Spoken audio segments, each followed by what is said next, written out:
नोरमा group, जो सोचता है वो करता है। आपके अपने सपनों का आशियाना।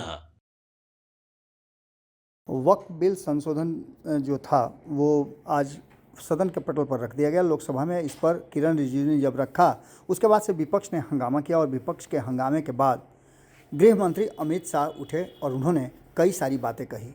हालांकि आपको बता दें कि एनडीए के घटक दल के कई साथी इस बात को लेकर के काफ़ी खुश हो रहे थे। आपने देखा होगा हमारे चैनल पर भी कई लोगों ने इस बात को कहा है कि नीतीश कुमार ने जो संशोधन पेश किए थे वो सारे संशोधन वक्फ बिल में मान लिए गए हैं। लेकिन इन सब के बावजूद जो अमित शाह ने बयान दिया है वो बयान काफ़ी चौंकाने वाला है। अमित शाह ने साफ तरीके से कहा कि ये कांग्रेस वाला संशोधन बिल नहीं है, कांग्रेस जैसी स्थिति नहीं है, यहाँ संवैधानिक प्रक्रिया है और जेपीसी ने अगर कोई संशोधन के बिना इस बिल को ला करके सामने रखा है तो बिल उसी तरह से पास होगा। हम संवैधानिक प्रक्रिया के तहत चलते हैं। यानी कि सीधी तौर पे उन्होंने किसी भी संशोधन से इनकार किया है, किसी भी बदलाव से इनकार किया है। सुनिए क्या कह रहे हैं सदन में, उसके बाद तो हंगामे का दौर ही शुरू हो गया है। क्या कह रहे हैं अमित शाह, आप खुद सुन लीजिए। बैठिए, माननीय गृह मंत्री जी बोलेंगे। माननीय सदस्य ने जो पॉइंट ऑफ ऑर्डर उठाया है, मैं इसके हार्द को सदन के सामने रखना चाहता हूं। भारत सरकार की कैबिनेट ने इस बारे में एक बिल अप्रूव कर सदन के सामने रखा। आपके द्वारा ये बिल जॉइंट पार्लियामेंट्री कमेटी को दिया गया, जिसका विपक्ष का भी बड़ा आग्रह था। कमेटी ने इस पर सुविचारित रूप से अपना मत प्रकट किया।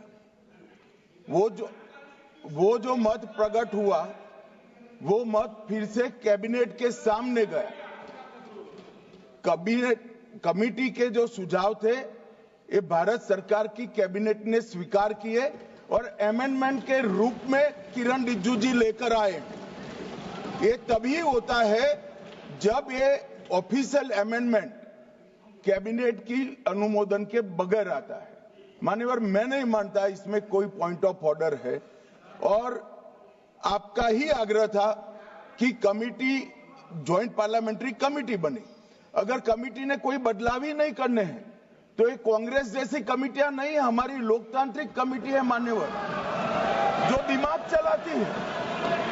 कांग्रेस के जमाने में कमेटियां होती थी जो थप्पा लगाती थी। हमारी कमेटी चर्चा करती है, चर्चा के आधार पर विचार करती है और परिवर्तन करती है।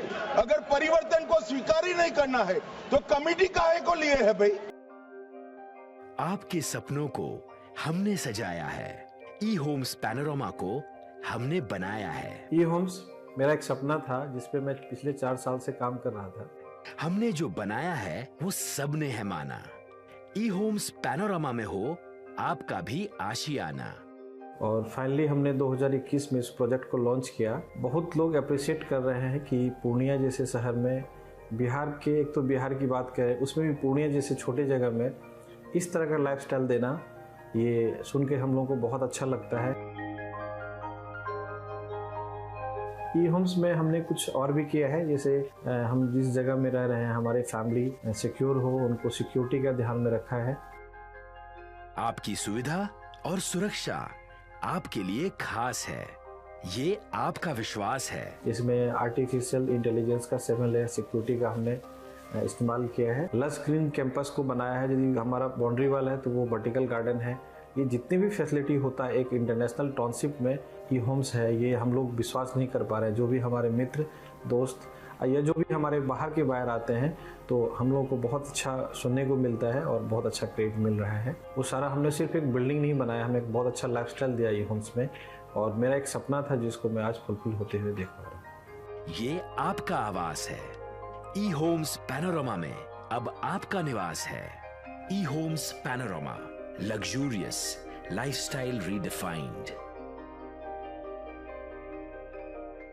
पनोरमा ग्रुप, जो सोचता है वो करता है। अगर ये वीडियो पसंद आई और वह बिहार के राजनीति और बिहारियत से सरोकार रखेनी तो सब्सक्राइब बटन दबा के चैनल के सब्सक्राइब कर ली। ओजे एगो घंटी बा, ओकरा बटन दबा देला से कुल सटीक और मारक खबर रुआ मुफ्त में मिल जाई। अगर रउआ पत्रकारिता के हमनी के नया प्रयोग में सहयोग कर चाहतानी तो ज्वाइन बटन दबा दी। पेटीएम नंबर नोट कर ली 93868167